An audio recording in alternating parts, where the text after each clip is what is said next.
Hi, Tom Brown here with another one of our videos at Hardy Reid in Tupelo, Mississippi, and we've got Scott Reid here, CEO of this incredible place. And the question I have for you is, you call yourself a fiduciary firm as opposed to an investment firm. So now a great opportunity to explain what that means. A great opportunity. Yeah. So most people that do investment work call themselves an investment firm, and they do some fiduciary work on the side, or they do part of their firm as a fiduciary firm. We're different in that everything that we do revolves around these 21 best practices for investment stewards, which was defined by the Center for Fiduciary Studies based out of Pittsburgh. They have the framework for managing investment processes based on these best practices. And we started using those about the turn of the century with our institutional accounts. We didn't think we needed to do that for our private clients because they didn't have a legal responsibility as a fiduciary.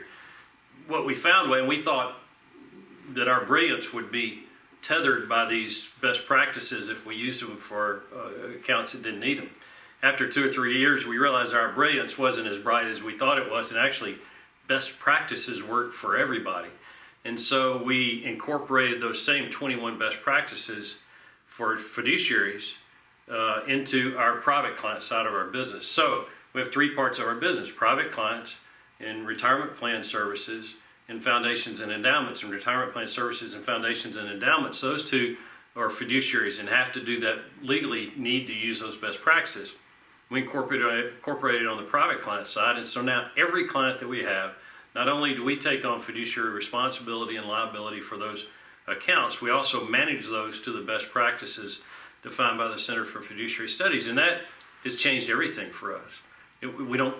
We no longer wake up in the morning trying to figure out if we're better than somebody else or we're smarter than somebody else.